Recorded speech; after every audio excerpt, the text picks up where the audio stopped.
Hi, everybody, and welcome to the Reincarnation Book Club. We're happy to have Joanne DiMaggio with us today, and I've known Joanne for at least 7 years, I think. When I first, in fact, the first workshop I ever attended was when your book Karma Can Be a Pain was coming out, and so it might even be a little bit longer than that. And really enjoyed that and have loved following your work ever since. And Joanne has been part of developing the Reincarnation Symposium. So we're kindred souls, you might say. And so we're happy to have her as our speaker tonight, talking about one of her many books, which is Karma Can Be a Real Pain. So that being said, I'm going to turn it over to you, and then we'll have Q&A. If you have any questions in between, if something comes up and you think about a question, you can put it in the chat so we don't forget about it, or write it down and then share it when we come to Q&A.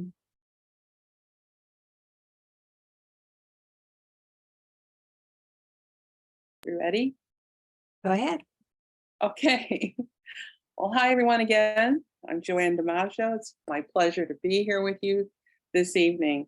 I've known about the Reincarnation Book Club. I always thought that was such a great idea. So I'm so happy to be a part of it tonight. We're going to talk tonight about physical karma. It's a big, big, big topic. And the reason I say that is because almost everybody has at one time or the other had a chronic condition pop up. It could be physical, it could be mental, and they haven't been able to successfully treat it with traditional medicine. So they've gone to doctor after doctor, even using some maybe alternative methods of healing, and nothing has budged it. And so out of frustration, they start to think to themselves, I wonder if this condition is more than what's on the surface. Maybe it's past life related. Well, that was what one of my research projects set out to prove. But it was a project that I'd been thinking about for almost 30 years, really. When I looked back on it, Spirit had set the stage for it when I was right out of college. And it ended up being my first experience with physical karma, although at that time, I didn't know that that's what it was. So it started right out of college. I majored in early American history, and I had a professor, and some of you've heard this story, so forgive me for repeating it. But I had a professor who said to me, you have the most uncanny feel for the 18th century of any student I've ever had. And I sat back and I thought about it, and it was true, I did. So I decided that after college, I was going to make a trip to the East Coast. I was living in Chicago at the time. I was going to make a trip up the East Coast, start in Virginia, work my way all the way up to Massachusetts, and see what I had this uncanny feel for, right? Well, I didn't have to wait too long. When I got to Virginia, those of you who live here in Virginia know we have a multitude of historic sites, right? So I was making my rounds through them, and one in particular, I experienced a physical reaction to the place. I was only 21 years old. I was in perfect health, and luckily I had a friend from school that was with me. But I remember I couldn't breathe. I had heart palpitations. My legs felt like lead weights. I was trying to go up this ramp to the door, and I couldn't. I was holding on like this and pulling myself up. It was really disconcerting to feel that way. And after we left, I didn't feel it again in any other place that I visited, just this one particular place. And I thought for sure that I'd feel it in Massachusetts because I loved John Adams and Abigail Adams. And I really thought when I got to their house that I'd feel something. I didn't feel anything there. So this was really weird. So anyway, I came home, sort of forgot about it, lived an ordinary life. And then 1987 comes along, and here comes Out on a Limb by Shirley MacLaine. When I saw that, it reignited my passion for past life work. I had been fascinated by reincarnation as a teenager and as a young adult, but I didn't really professionally pursue it. I was just reading about it. So in the process of that, 1987 being this hallmark year for me, that's the year that I joined Edgar Casey's ARE. That was the year that I started my own past life organization called Plexus. And so I started to interact a lot with leading past life therapists across the country, because I'd invite them to come and speak to our group. And then ARE, of course, would bring in the big name speakers, the Brian Weisses and people like that. And so I was sort of piggybacking on that. So in the process of that, I learned that I had, in fact, did have an 18th century life in Virginia. So there was the biggest part of the clue was right in front of me. So remembering my experience in 1971, I returned to Virginia in 1993. So that was the first time I had come back. And this was because I had a friend from Illinois who moved to Virginia, and I came out to visit her. So we went back to this place that I had this experience in, and this time it was much worse. I felt like I had a hot poker from a fireplace seared into the back of my spine, the very bottom. I was crippled with pain. I had not felt that kind of pain in my entire life. I almost asked my friend to take me to the hospital. It was so severe. I don't know how I got back to Chicago. I have no idea how I got on that plane, but I did. And then I went and saw chiropractors and regular doctors, had x-rays done. Nobody could find anything wrong with me, but I was in agony for months and months. Finally, at one of my programs, I had invited David Roel, who is an Akashic librarian. He channels an Akashic librarian.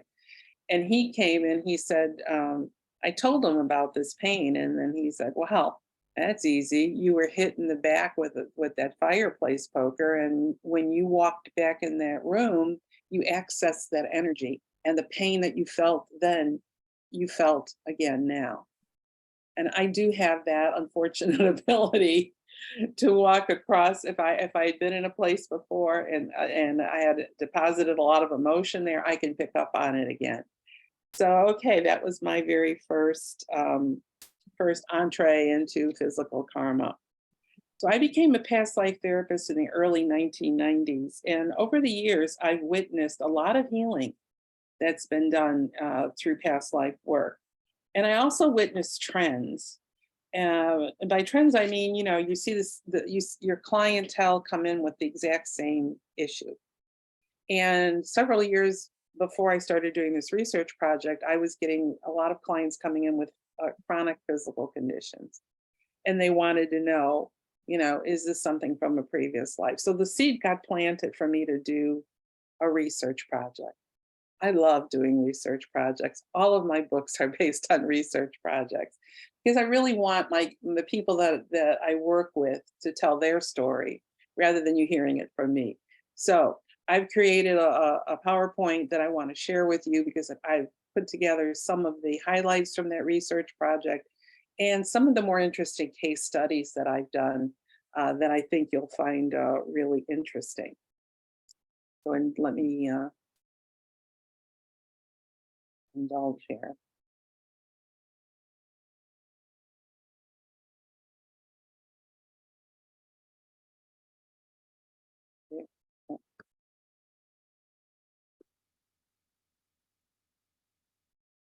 Can you see that, everybody? I hope. No, can't see it. Can't?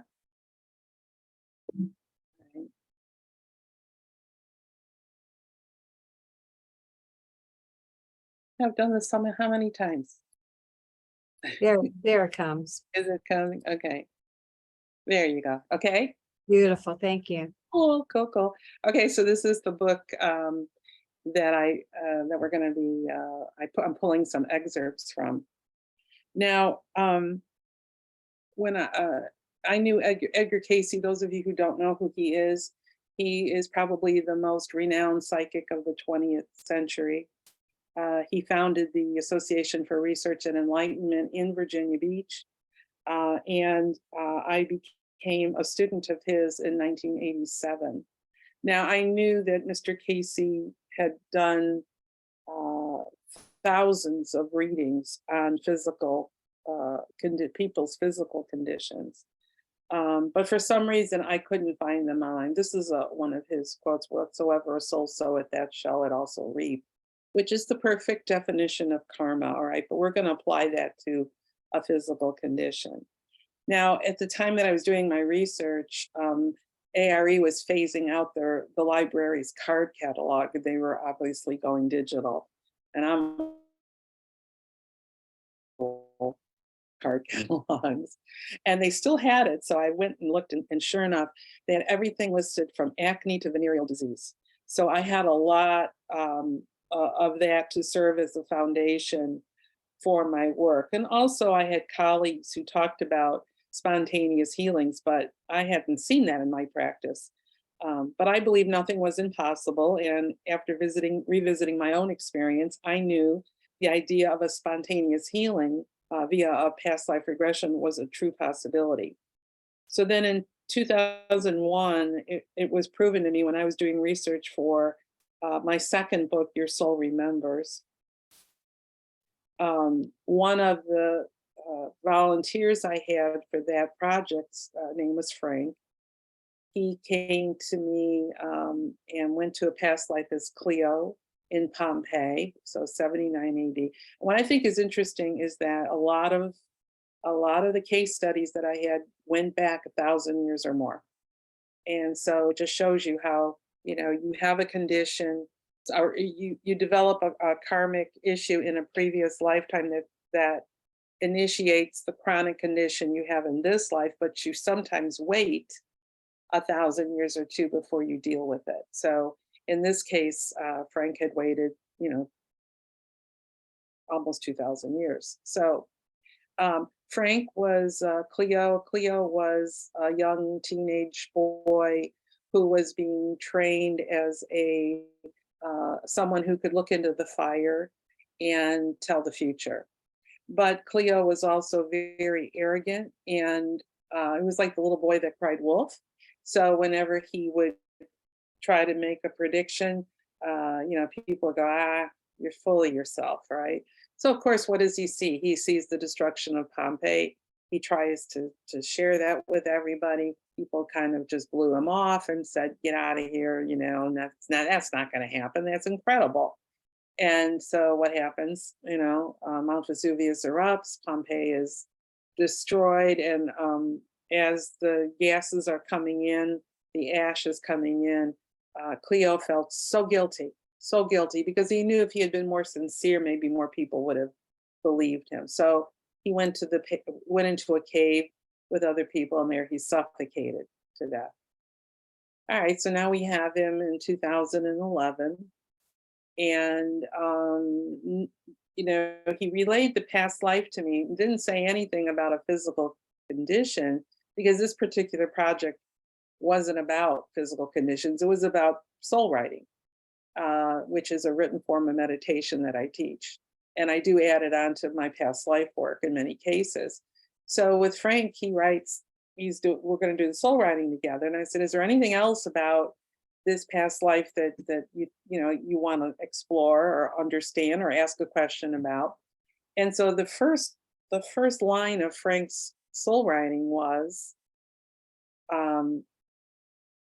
asthma, the result of suffocation, or something like that. So unbeknownst to me, in this life he had asthma, and he didn't know where it came from or why. And when he discovered that that's what it was from, it disappeared. He never had another case of asthma after that.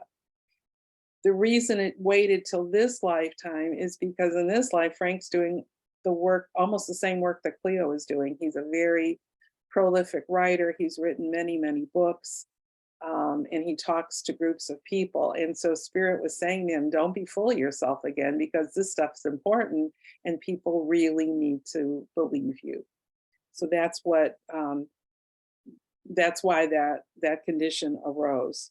So his story is typical of experiences of people that are seeking relief through regression.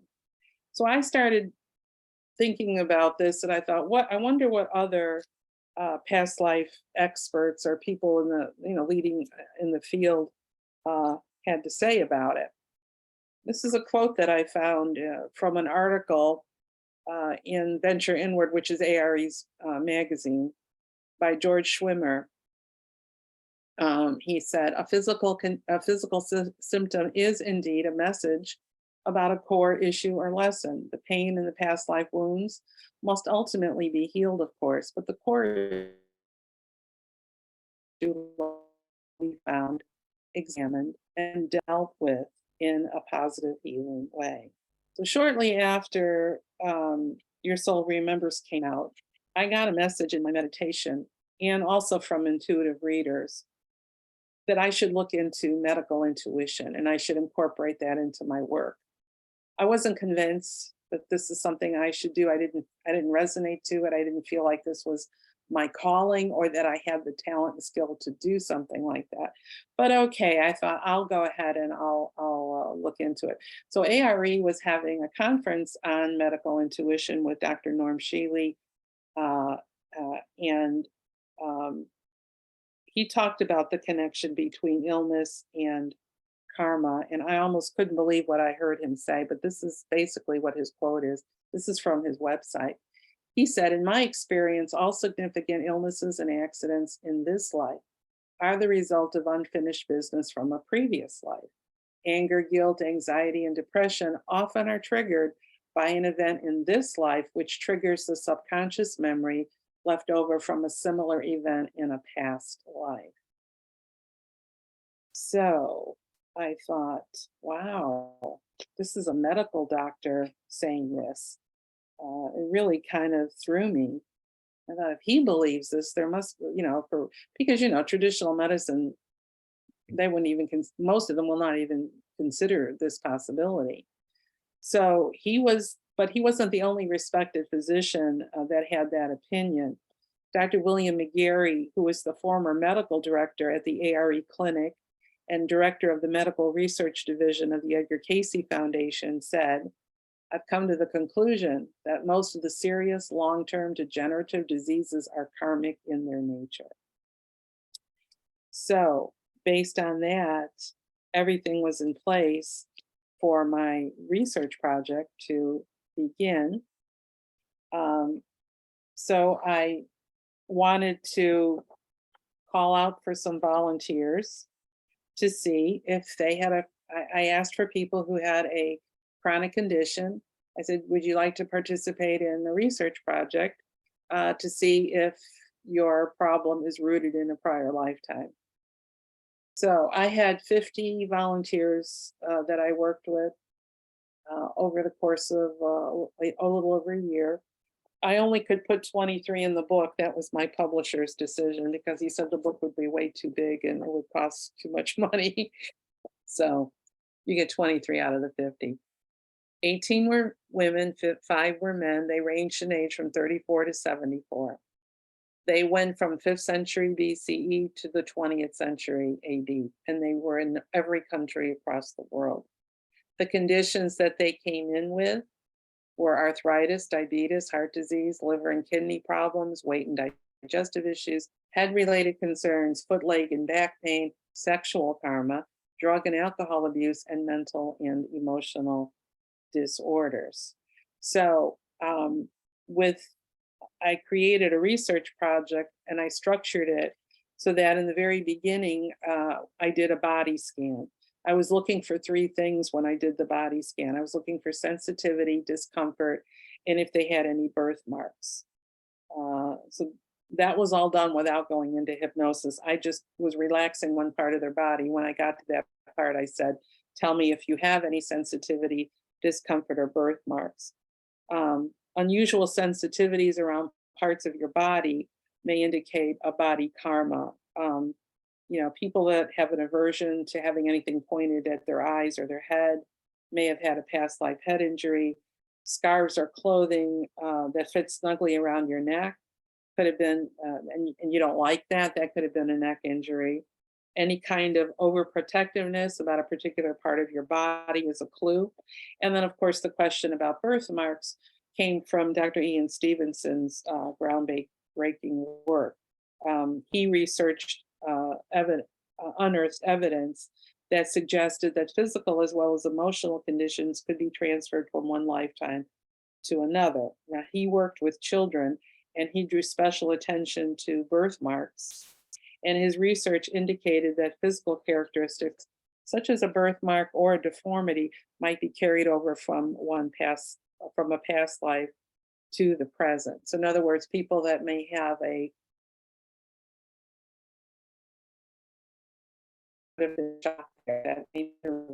or on their side could be that they were stabbed there. So the body does show various clues to a past life injury.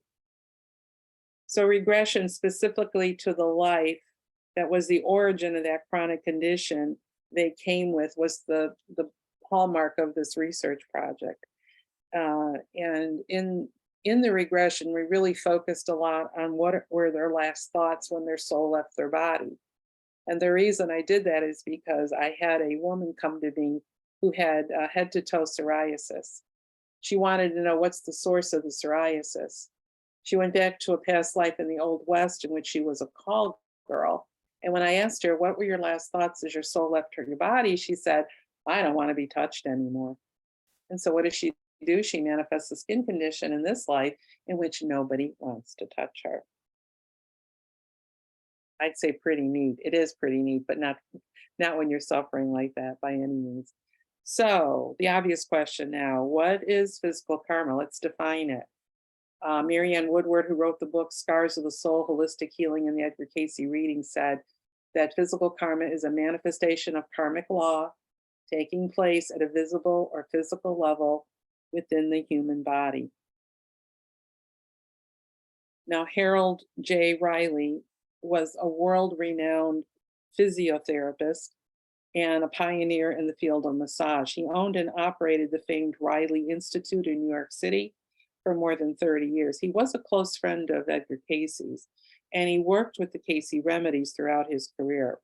So, addressing the topic of physical karma, Dr. Riley said, if a man continues to dissipate for an entire life without taking corrective measures, you would not expect, would you, to see him emerging in another life with a brand new body, perfect in all parts and functioning as if it had never been misused. Then, if you believe in reincarnation with its law of karma, an eye for an eye and a tooth for a tooth, as you sow, so shall you reap, you must include the body in that plan. Dr. Roger Woolger is someone that I greatly admire, and I do pattern much of my work after his research. He was a psychologist, a lecturer, and author specializing in past life regression. And he said, both past life research and past life therapy have now collected an impressive array of evidence to show that these old traumas, inherited through the first level of the subtle body, consistently re-imprint in the living body as rashes, deformities, birthmarks, weaknesses in certain limbs, and organic disorders such as a weak bladder, a weak heart, gynecological problems, and so on. So there's considerable evidence that we manifest a condition in this life to help us resolve an issue from a past life. Now, in some cases, that could be a lesson that you're learning, or it could be for the benefit of those around you. Cayce talked a lot about the physical karma of a child that really was intended more as a lesson for the parents and others who had a close relationship with him or her. I'm sure many of you know about Dr. Michael Newton. He was really a trailblazer in the area of life between life. And his comment here corroborates what I just shared with you. He said, as souls, we choose our bodies for a reason. Living in a damaged body does not necessarily have to involve a karmic debt we're paying off because of past life responsibility for an injury to someone else. This choice can involve a learning path to another type of lesson.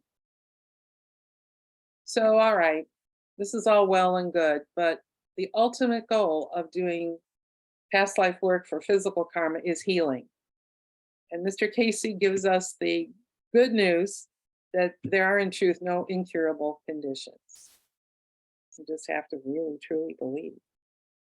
So, what I'd like to do now is share with you a couple of the memorable sessions that I had during my research project, to show you a few of the areas that we delved into and the difference that it made in the lives of the people who experienced the regression.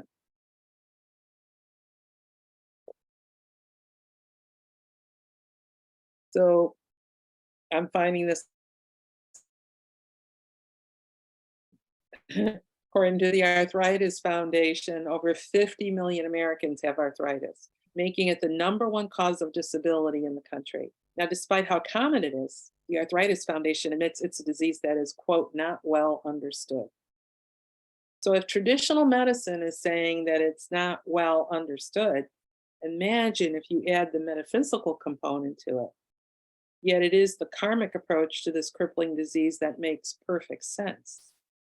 One of the underlying reasons for an individual to suffer the pain and joint mutilation brought about by this disease can be rooted sometimes in just their attitude. Not that they did something to somebody or somebody did something to them, it's their attitude. Something that Edgar Casey warned about repeatedly in the readings. Now, some of my arthritic clients admit to being rigid in their thinking, unable to show any flexibility when confronted by someone or something that challenges their beliefs. Many times, as in this first case I'm going to share, we're going to look at, it contains, it's linked to actions that happened in a prior life. So we're going to look at Gary. Now, Gary spent 22 years in the United States Navy in active duty and then 20 years as a defense contractor. He came to my study and he was complaining of arthritis, but he said it was only in his thumbs.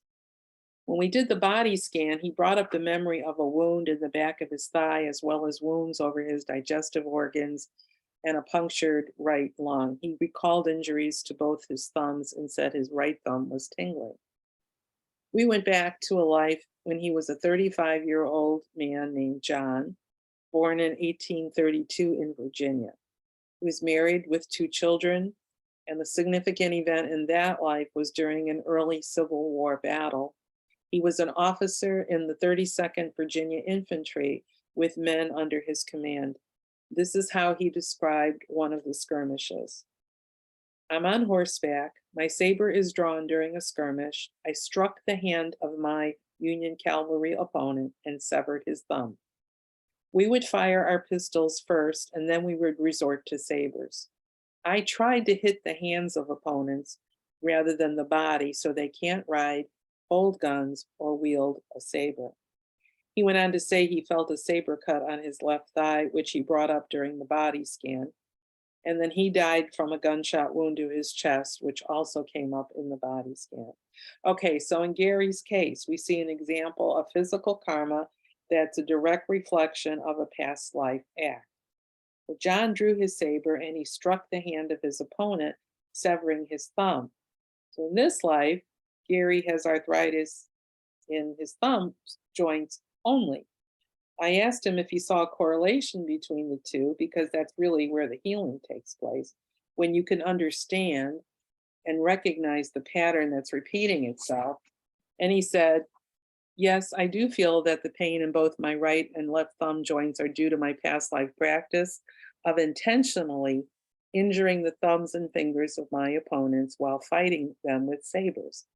At present, I have experienced arthritis in no other part of my body, though I am now a 68-year-old disabled veteran. I feel this is a karmic debt I am now facing due to my past life's view of how I would fight, intentionally wounding or disabling opponents with saber strokes aimed at their fingers and hands. Where I could, I would spare their lives, but maim them in such a manner. There were many men I did this to, At times, the others I rode with in my cavalry unit did not agree with me as to how I fought. Most of them wanted to kill the Yankee invaders outright with any means available to them.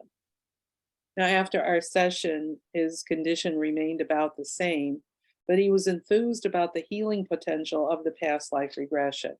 He said it would be nice if medical science and organized religion would be more accepting of past life experiences and of karmic debt incurred by our past life actions. Yeah, nice indeed. This is one I can relate to. Again, another one: foot, leg, and back pain. So, who among us hasn't complained about pain in our feet, our legs, our back?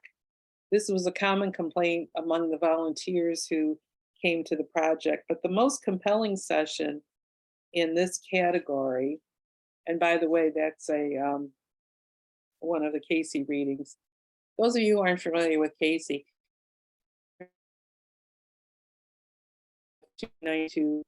5295-1. 5295 is the number of the person getting the reading. They wanted to safeguard everybody's anonymity, so they just assigned a number to it. -1 means it's the first reading. So that's one of the readings Casey gave. But I wanted to share with you one of the volunteers who came to me. Her name is Emma. At the time, she was a 65-year-old healthcare provider who described having sciatica-like symptoms on the left side of her body, especially in her back, her hip, and her leg. And during her body scan, she said she felt a sharp pain in her left shin and a sciatica feeling in her ligaments from the left hip down. Now remember this because it's important. Sciatica feeling in her ligaments from the left hip down. Now, Emma was interesting for a couple of reasons. First, I had heard of colleagues of mine who reported that they had clients who reverted to speaking in the language of their past life aspects. So instead of speaking when you're interviewing them, instead of speaking English, if they happened to be German in that past life, they were speaking German back to the past life regressionist. That's called, I hope I say this right, xenoglossy. But I never experienced that. In all the years that I've done this work, that never happened. Now, Emma was about as close as I got to that because throughout the session, she spoke in a very strong French accent. And she struggled to find the right words in English, even though her English was her first language in this life. So anyway, Emma saw herself as Marie Corbien, a prima ballerina. She spoke about her costumes and her slippers that she prized. She lived in Paris, talked about her elegant apartment and her sparse diet. When I asked her, what's the significant event in Marie's life, she said, and she said this with a French accent, and I'm not going to do a French accent for you, but she said, I was very naughty. I tripped someone. I am scared she'd take my place. I am jealous. She's very good, and I fear her ability. So I'm causing her to fall, and it's done. I've done a very bad thing. I am very sorry. Somehow I put something in the way, like a broomstick. I tried to do it so no one noticed. She's very good in the ballet company, and I thought so many times how to do this. I planned it for a while. Now, she said, how mean. She knew she did wrong. She said, I really feel bad, mean, small, really jealous. Somehow I put it where she tripped. I planned it so no one knows, but I know. I know. It's done. She can no longer dance. A break her upper leg. Same place that Emma was experiencing the sciatic pain. So Marie never gave it another thought. She later married a nobleman named Jacques, which is not a good idea to marry a nobleman in the French Revolution. But she did. They retired to the country, and you can guess it, they both died at the guillotine. As part of the regression, I asked her, who in Marie's life is in your life now? Thinking maybe Jacques would reappear. But we were both in for a surprise because she said her daughter now in this life was the dancer that she crippled. And she said they've had a troubled relationship since her daughter was a teenager. And she said she's never gotten her approval or her acceptance of her daughter. She said, rejection, payback, judgment. She judges me very well. Maybe that is why she rejects me in this life. So Emma got a double whammy, didn't she? She was experiencing physical pain in the exact same location she caused the pain to that rival ballerina. And she was experiencing the pain of the karmic relationship that she has with her daughter as a result of the circumstances that she set up when she was Marie. But there's a happy ending for Emma. In this life, she's embraced the law of grace. The theme of eliminating competition that was so prevalent in Marie's life was not repeated in Emma's life.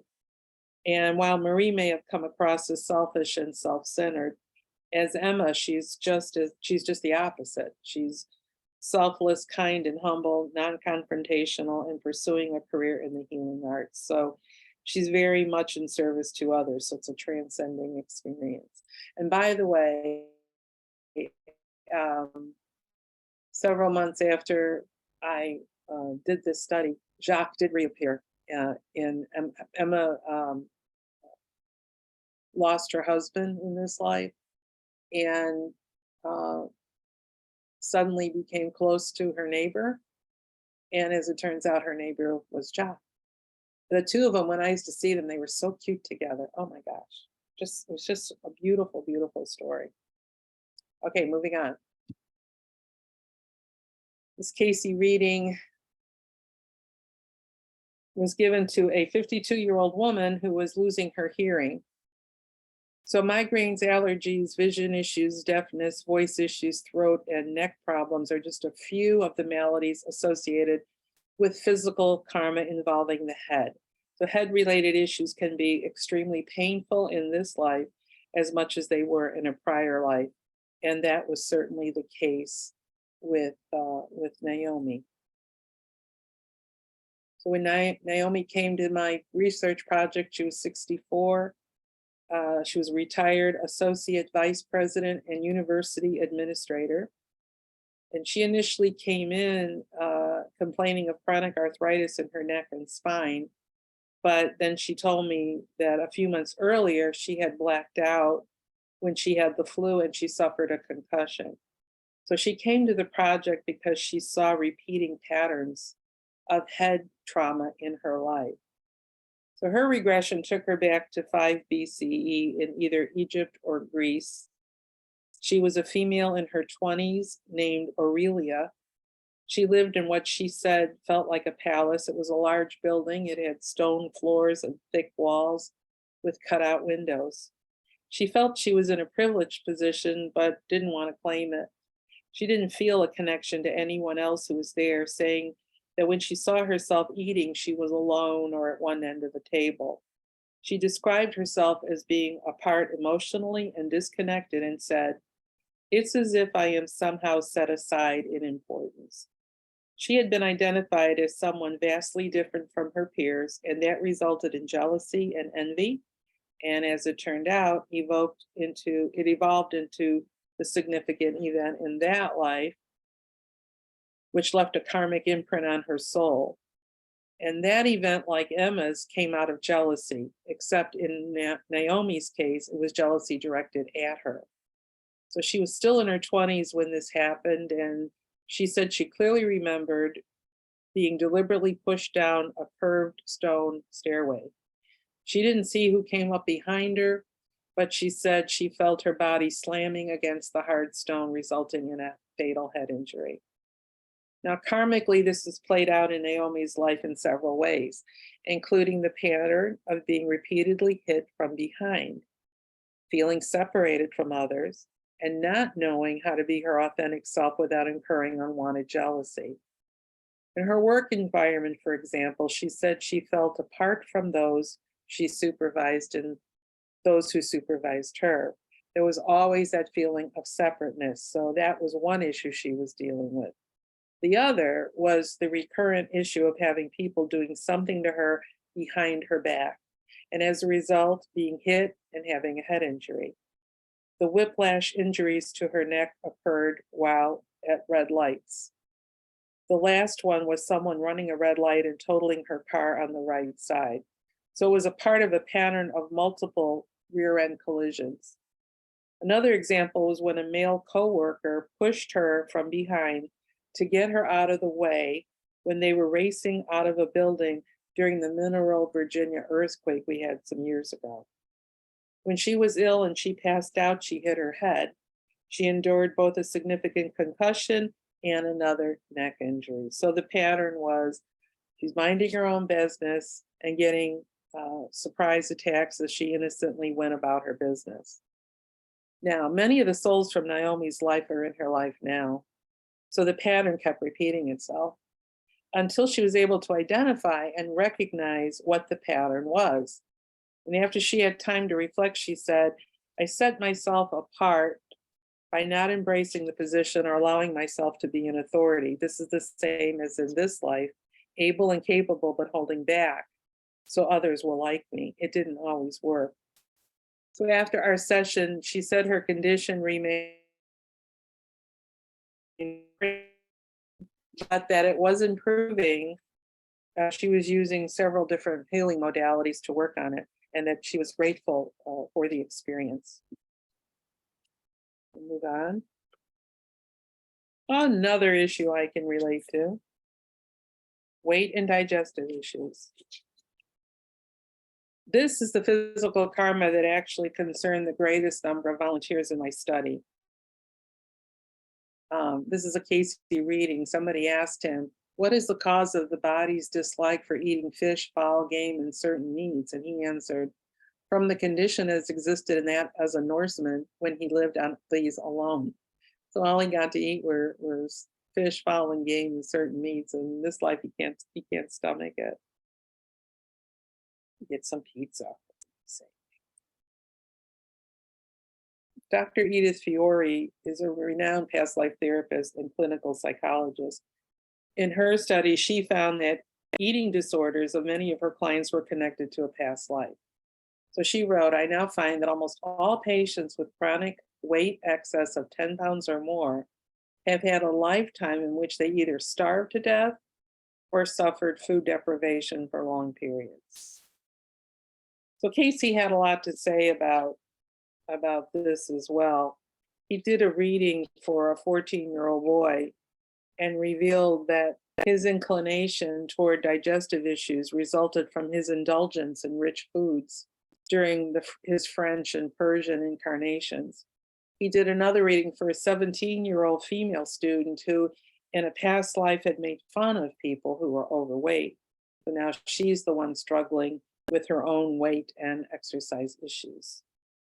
So you see, it can also be, like I mentioned earlier, it could be an attitude problem. I'd like to share with you about Louise. She came to the study wanting to know the source of her low self-esteem and why she repressed herself with food. In an earlier session that we had together that had nothing to do with the research project, she went back to a Chinese life where she said her tongue had been cut out and she was left to die of starvation. Her last thoughts then were, fat people live longer. Imagine having that message going on and on in your mind. Interestingly, when we did the body scan, she reported seeing a bear in her mind's eye. And the bear asked her what her goals were by saying, are you going to express your anger or keep eating it? That was a big clue to what she was going to uncover in the regression. So now that regression led her to 1792, Canterbury, England. She was a 47-year-old noble woman, named Elizabeth. She was a woman of power and wealth, dedicated and dutiful to her position, but she was full of herself.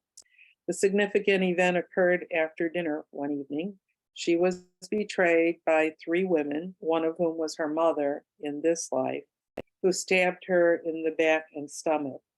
Her last thoughts were of betrayal and of not being protected in her own home. In this life, she suffered from low self-esteem and attributes that to her family. She said her family in this life destroyed her confidence. They didn't protect her, and she felt as if she was a scapegoat. She said it was at the family dinner table that her father was most brutal to her. In her words, she said, I gagged on food when I was singled out at the dinner table and being yelled at. Then she added, when I sweep my anger or the anger of others around me under the carpet, so to speak, by eating it, eventually the carpet starts to bulge. What do I do with this? I eat it. No self esteem to stop. So, why didn't she defend herself at the dinner table? She said because subconsciously she remembered that knife to her back and she didn't dare make a move. So I found it interesting during her body scan that she indicated agitation in her stomach area, and she added, digestion is where I process life. And then when we got to the regression, she said, my digestion keeps trying to process the inequities. So the fact that Elizabeth was knifed in the gut had a lot to do with her present condition. Since Elizabeth was knifed shortly after her meal, Louise believed she must have internalized the idea that if she was still eating, it wasn't time to be postpone the inevitable, so she just kept eating.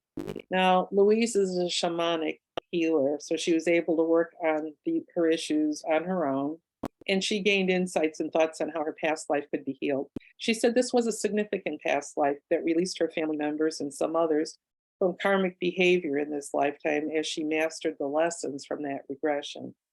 While her eating habits did not change completely in the month following the regression, she did admit that they had improved substantially.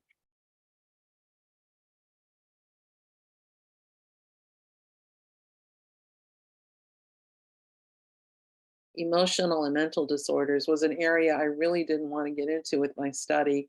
I didn't want to get into drug and alcohol abuse either, but I had people who came to me, and so I did include it. Um, this is a quote from Dr. Fiore, which I have a typo in. I can see I meant to say, my patients have been amazed to find that some recurring nightmares are actually flashbacks to experiences lived in previous lives. Now, I want to tell you about Irene. Irene's husband called me. I was at the end of this research project. I don't know how he found out about it, but he called me and he said to me, I really want to get my wife in this study. And I said, well, I'm already finished with all my research. But he was so sincere, and I felt the need to include her. So I did. She was 71 at the time. She's a former psychiatric nurse. And he thought that she was having night terrors. Uh, and he thought that those dreams were coming from a past life in a concentration camp because they contained elements of torture, sexual abuse, being badly beaten, being a servant, seeing babies and children abused. Um, and the night terrors were happening on a regular basis, and he was concerned because it was elevating her heart rate, and she had AFib after coming out of chemotherapy. So she regressed to a life as Mary George, but she did not go to the concentration camp. She went to 1921 in Bristol, England. And the significant event in that life was that her mother sold her when she was 14 years old to a brothel, and she ultimately became a prostitute. Now, why did she think she was in a concentration camp? Why was her husband so convinced? Well, the life that Mary George led in Bristol, England was similar to what she may have experienced had she been in a concentration camp. So Mary George in Bristol wore rags. She lived in a filthy house. There was nothing on the floor, just floorboards. Her younger baby, I don't know if it was a boy or a girl, was left in a drawer and was always wet. Her parents were abusive. She got sent out to run errands in the winter with no coat. There were no sheets on the bed, just an old blanket. And at 14, she sold to a man who ran a brothel. She was made to work in the kitchen at first and then as a prostitute. And then at 36, she was told she was too old. They sent her away, and then she died at the age of 40. But lo and behold, in Irene's case, after the regression, guess what? She had a spontaneous healing. She had no more nightmares after our session. They ended. Poof. And Irene and her husband came to my book launch. He had tears in his eyes and he said to me, he said, she hasn't had a single nightmare or night terrors since the session with you. We can't thank you enough. And I think I could speak on behalf of other souls who are doing the same work that I'm doing. And I know that Carol knows this. There's nothing more humbling than to hear something like that. And that's when you know that, the value of this work, there's no price tag on it because it's impacting people's lives on such a very deep, deep level. I wanted to mention about the liver and kidney conditions. Casey says it's not merely a physical condition, but it reverts to the disturbance the entity brought to others because of their beliefs, faiths, or activities.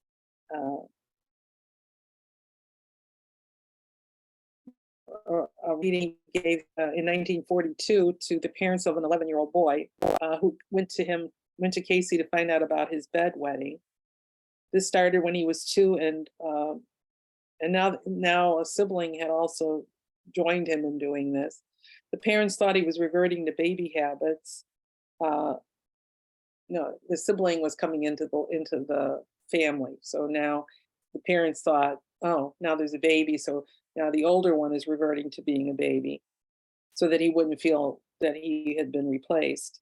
He was put under psychiatric care until he was 4, and again from the ages of 6 to 8, but the condition persisted. So this is why Casey said, well, his condition is not merely a physical condition, but reverts to this. In a past life, he said the boy had been a minister who condemned children to ducking because of their ability to see, hear, or experience voices from other realms. Now, he was the one experiencing the ducking through that wedding. So in addition to the case studies that I've shared with you now, I've also had individuals come to me with diabetes, with sexual issues, with drug and alcohol abuse. And their stories are all very fascinating and hard for me to pick. So if you're interested in reading about them, they are in my book. So the question then becomes, can chronic conditions heal after a past life regression? The answer is yes. If one comes face to face with their past, accepts responsibility for seeing the karmic patterns, and more importantly, is willing to work through them. So out of the 23 people that I outlined in the book, 4 of them experienced a complete healing. Their condition just vanished and they didn't have to deal with it anymore. 7 of them said their condition improved substantially. 8 said their condition went unchanged, but their perspective changed. 2 of them said their condition got worse and they had to go and seek traditional medical treatment. And I think that's because they waited too long before we uncovered the condition. And by then it had already done a lot of damage. And then 2 could not be classified because they came to the project, they were already healed. They just wanted to know where all of this came from. So whether they were completely healed or not, to me, isn't the issue, because it's the perspective that matters the most. So of those 8 that said their condition was unchanged, but their perspective changed, having your perspective change about a condition that you're dealing with is healing unto itself, to me. So I think it was a big success. So what's the value of using past life regression to uncover the origin of chronic conditions? Garrett Oppenheim, in his article, A Karmic Case of Polio, said, I've come to look on my handicap as a gift, enabling me to understand the afflictions of others, to enlarge my horizons, and to become, I hope, a better person. So karma can be a real pain, but lucky for us, there is a cure. This is my contact information. I would love to hear from you if you're interested in having a past life session for physical karma, I certainly can arrange that. These are some of the other books that I've written. Soul writing is really the work that I did on my thesis for my master's degree. And I've since trademarked that name and I do teach it. Soul writing is basically a written form of meditation. It's just highly transformational. There's almost nothing you can't ask that won't be answered by spirit. Soul, your soul remembers is the follow up to that. It's showing how you can access past life information using the soul writing. I did it to myself again. This is where we looked at case studies of, we did regressions and then people went to their pre-life planning session.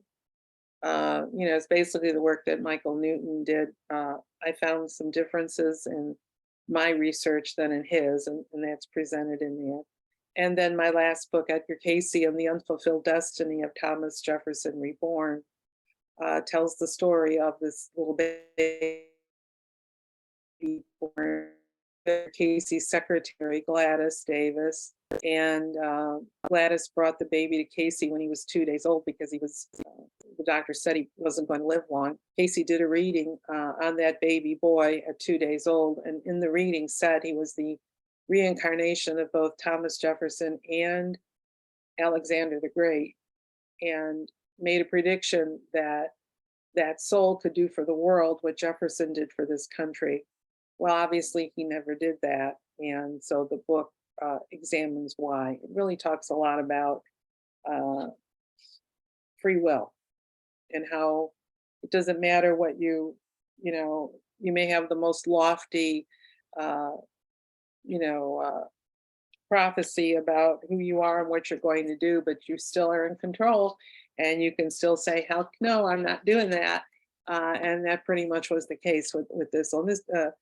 Thomas passed away in May at 86. I was very, very sad to lose him. We've been friends for many years, been in many past lives together, so I'm sure I'll see him again.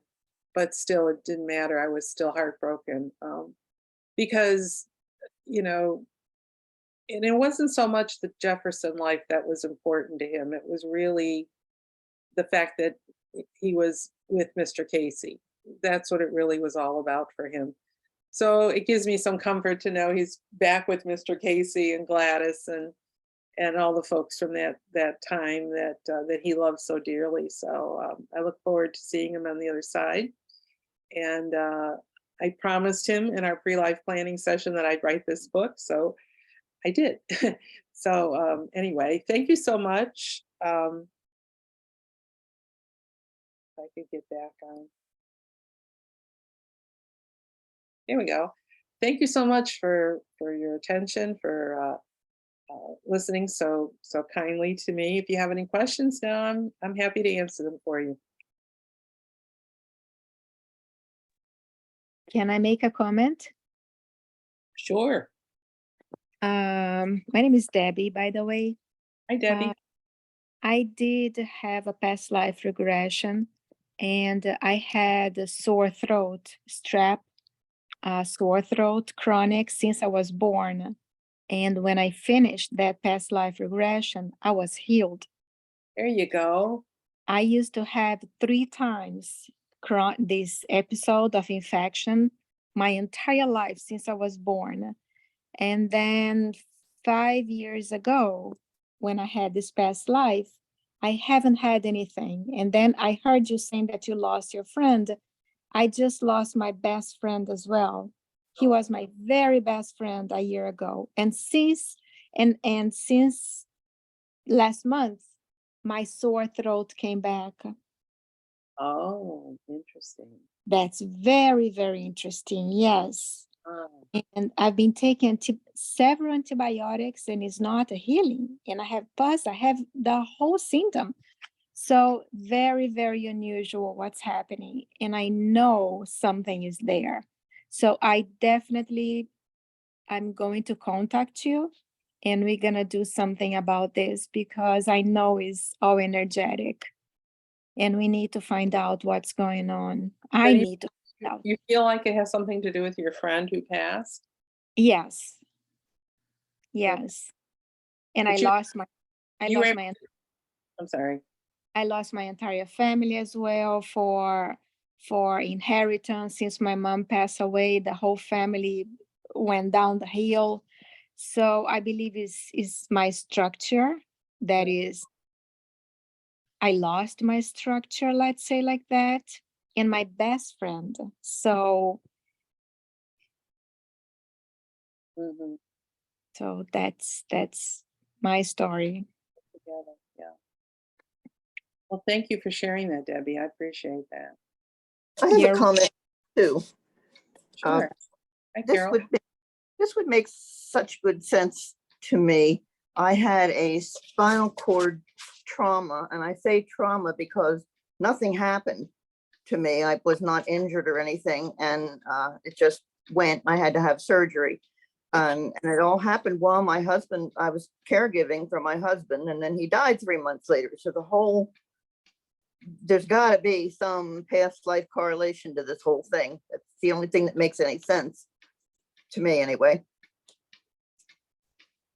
So I probably should contact you too and see what we can find out. I did have one past life regression, and quite honestly didn't get very far.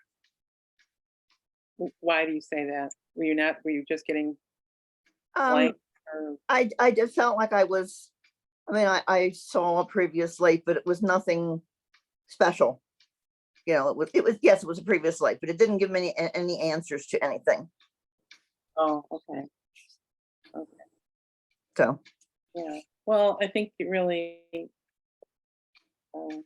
depends on the therapist that you're working with and the direction Mhm. that you're going in. And I always do an intake in which we chat first, and I find out, kind of what's going on. And I don't interfere though. Spirit just will take you on that journey, right. you know, and show you what you need to see. Mhm. Take the life that's most impacting you and show you what it is you need to see, and then draw the correlation. Sometimes it's right there in front of you and you can't see it. You True. need to step back and have somebody else that can see what are the similarities, what are the behavior patterns that are going on from one life to the other. What did you bring in with you? You didn't Mhm. finish it, right? It's some unfinished business, and you decided you're going to work on it now. Just like when I mentioned about Frank going in Pompeii, that's a long time to wait to deal with asthma. I think, but that happens more times than not. So yeah, I'm sure the answers are there somewhere. Okay, well, thank you for your Sure. talk. Very Thank you. interesting. Thank you. Thank you. Anyone else have a question or a comment?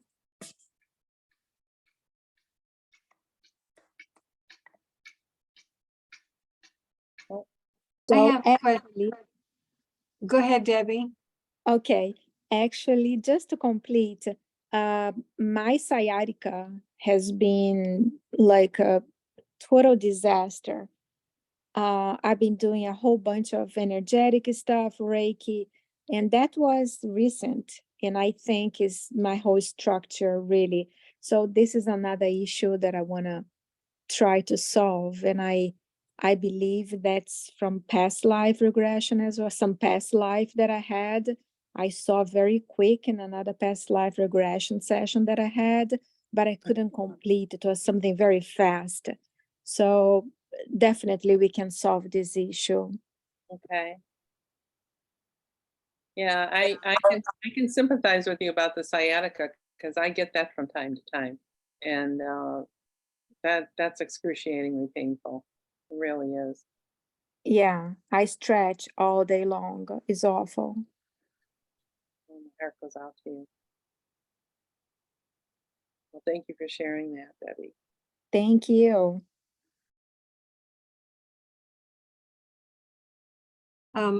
I have a question, Joanne. Yes, ma'am.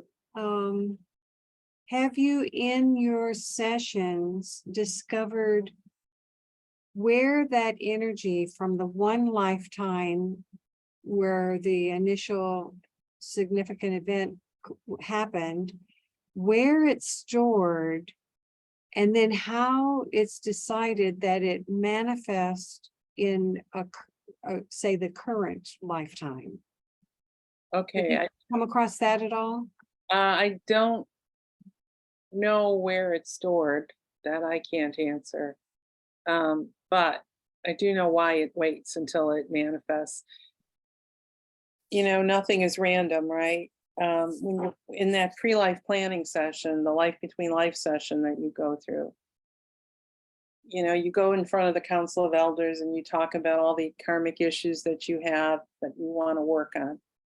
So, you've had many, many past lives, but you're working on issues from one particular one. Something where someone may have done something to you or you did something to them.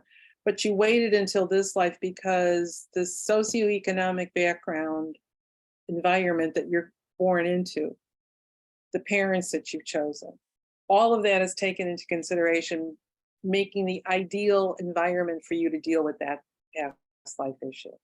So you've got your group of the soul family members are coming forward and going, for an abandonment.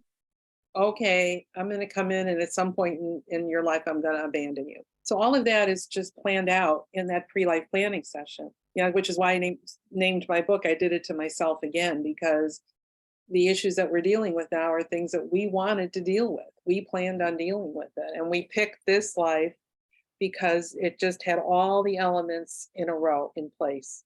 The right parents, the right, you knew what religion you were being born into. You knew what country you were being born into. You knew what family you were being. I mean, you knew all of this ahead of time, and you thought, hey, that's going to be perfect for me to work on this issue. So there you go. I think that's the reason that it waits for as long as it does sometimes. I like that concept. I resonate with that, and I think too we're given many chances in many lifetimes, and so patterns develop from not just in one lifetime, but from lifetimes to lifetime. Right. And another thing you mentioned was something about we get variations on the theme, and so where maybe we did something to somebody else and now it manifests for us, or maybe we experience something in a thought form and now we get to experience that in a different physical form, but it's the thought form that connects the two, is what I was hearing. Yeah. And that's what makes it all so beautiful. I mean, it's so, to me, it just shows you what a genius our creator is, and how the universe actually operates, that all these little pieces, these little cogs in the wheel are perfectly aligned, so that you coming in gives you the opportunity to work on whatever issue it is you decided you wanted to work on. And like I've been working on the issue of acceptance and approval all my life. I didn't figure that out until I was in my 60s. So they talk about, I say old souls are slow learners. That's me, slow learner. But I just think that it's just so beautiful because, members of your soul family, they're going to come in with you and they're going to help you. And they're going to cause you some pain, maybe challenges, or they're going to be supportive and loving. But regardless of the role that they play in your life, they're doing it out of love for your soul, because they want to see you advance. They know what you're working on. You've already told them that in that pre-life planning session. I'm going to work on this. And they're going, oh, we'll come with you. And we're going to help you whatever way we can. Now, if helping you with an abandonment issue means that they're going to abandon you, that's what they're going to do. Doesn't mean they don't love you. And when you look at it, it helps to forgive when you know that these souls are coming in to assist you with the issue that you said you wanted to work on. Now, knowing that they have to work on their own issues at the same time. So while they're helping you, they also have their own little pod of stuff going on here to work on their own issues. So I just think it's beautiful the way it all works together. It makes so much sense. So much sense. I was born and raised Catholic. That never made any sense to me. And so, you know, I mean, you know, you go to confession and you tell your sins, and then you walk out and your soul's squeaky clean. I thought, okay, that doesn't sound right to me. So the whole law of karma made a lot more sense. It's just, I mean, it's just ingenious. It's just beautiful. I don't even have the words to describe it, but I'm just always in awe of it. I've been doing this for 35 years and I'm still in awe of it. You know, I'm going, wow, how did that, wow. You know, it's just a beautiful, beautiful, beautiful experience, both for myself and for my client, and also very humbling to be a part of that, to know you played a little role in guiding. I don't do readings. I don't tell people who they were in their previous lifetimes. I let them do all the work. I'm just the guide. I'll take you there, but you make the discovery. You tell me what's going on. I'm not telling you, because who knows better what happened in life than you, right? All the memories are in your soul, and you can pull them out at any time. They're that Casey said it's your birthright to have that information. So and you're not overwhelmed. It's not like you're working on 50 different past lives in one.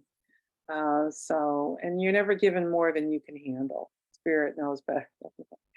So yeah, I love this work. I really love this work, especially when there's a tangible improvement in somebody's life afterwards. I'm sure you feel that way, Carol.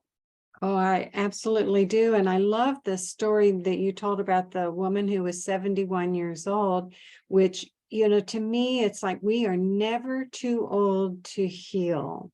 Yeah. And this is just a beautiful way, a modality for healing that I hope many medical, mental practitioners will embrace as we get more and more information out about it. And I really feel like, you know, it could help to make inroads in all of the healing professions. And through the pandemic, we saw how broken the healing system is, the medical system is in some ways.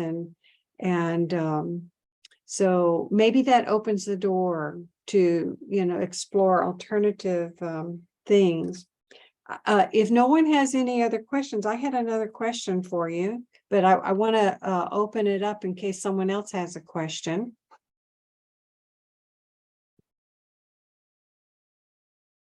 Okay, I'm going to go for it then. You mentioned about doing a body scan. Is that your way to test if a pain or something has a karmic origin? That's the first clue that it does. So it's not done. It's done, you know, when I do a traditional regression, I do work on relaxing the body one part at a time, from the toes on up to the head.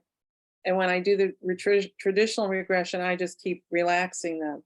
In a physical karma one, I stop. So I'll start with their toes. I'll relax their feet, and then I'll say, okay, now scan both of your feet, and tell me if you feel right now any discomfort, any sensitivity, or if there's a birthmark there. The birthmark definitely is a clue to a past life. The sensitivity may be, you know, if they, like I said, if we get to the throat and they say, I can't stand to have a scarf around my throat, or we get to their eyes, you know, like I cannot put eye drops in my eyes, and I can't open my eyes underwater. So I have that's a sensitivity. The discomfort is also a clue. It may be coming through. I think the soul knows ahead of time that you're going to be doing this work.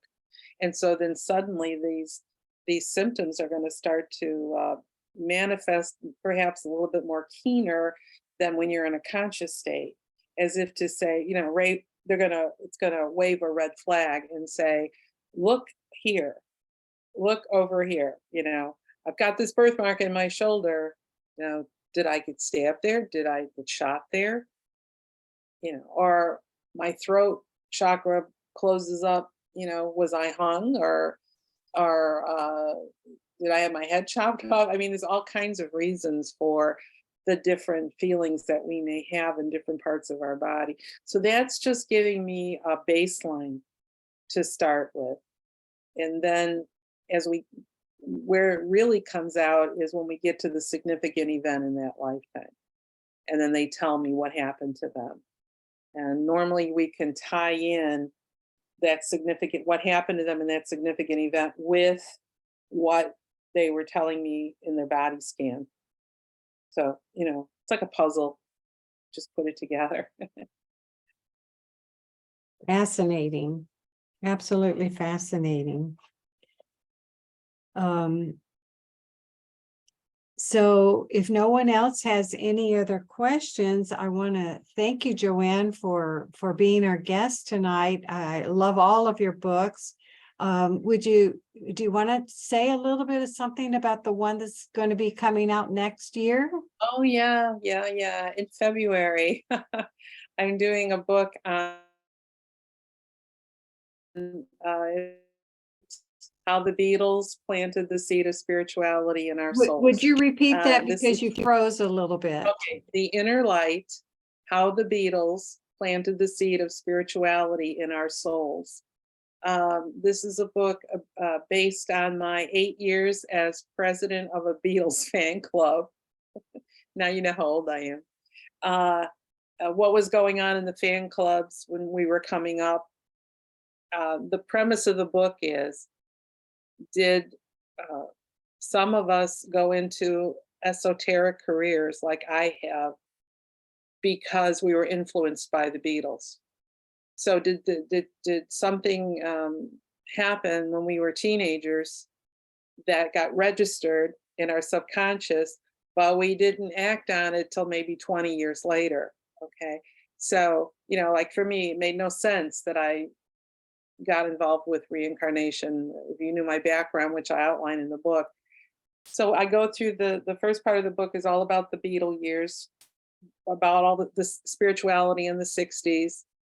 And then I get into the end of the Beatles era as we knew it. And I have a whole chapter on soul writing and the Beatles about how John Lennon and Paul McCartney used a version of soul writing to write some of their music. And then I have a really large chapter on the quotes that I pulled. I did research in about 50 different books, plus my own newsletters from back then, on any quotes that they have on reincarnation or any aspect of reincarnation. I had 16 pages of single-space notes of quotes from them that I never even knew that they existed. So this was for me an incredibly fascinating journey, and especially the things that John said and Paul, not so much Paul and Ringo, but John and George, and reading, you know, how the things that they said dovetail right into the work that I'm doing right now. So I was trying to see if there was a connection, and so it's coming out.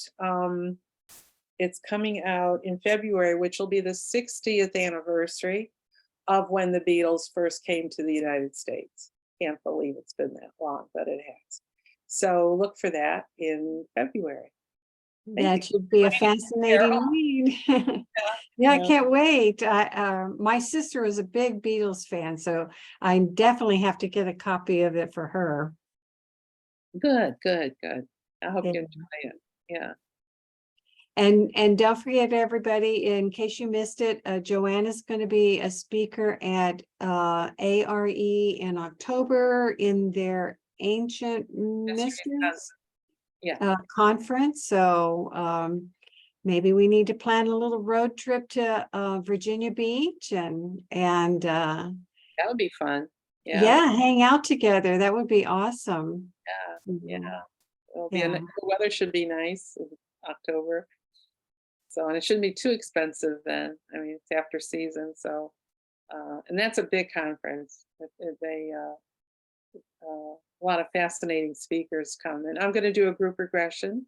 I'm going to talk about ancient past lives. I've been doing some case studies of my own clients who've been, like Frank, who went back to 79 AD. I've got some that are in BC, looking at, what happened to them then and what were they dealing with now. And then I'm going to be doing a group regression. So it should be, I'm speaking on that Friday, the first Friday of October, but it's a 3-day conference. So, go on the ARE website, which is edgarcasey.org. And I've got it listed on my website, which is joannedimaggio.com. And you can register for that. Thank you. That was my next question, was what, restate your website. And one question I'd love to ask you to kind of end today. And if there was one message about healing that you would like to leave us with, what would that be? Well, I think that the quote from Casey, that there is no illness, no incurable illnesses. I think that if you keep that in mind, it gives you a lot of faith. And it gives you hope, so that no matter how dismal it may look to you, there is an answer. There is a way of curing that malady that you have, whether it was rooted in a past life or not. Just keep focused on the positive, and there's a lot of tools out there for you to use to help you get through it. And I love what you said about sometimes the healing is all about the perception. So Right. when we can heal the perception, we no longer need to carry that into another lifetime, is what I've experienced. So Absolutely true. And you can deal with it better in this life and not let it yeah, overwhelm you like that. yeah. Well, this has been awesome. Thanks, Carol, for inviting me. I've had a great time. I enjoyed Yeah. the group. Yeah. Thank you so much.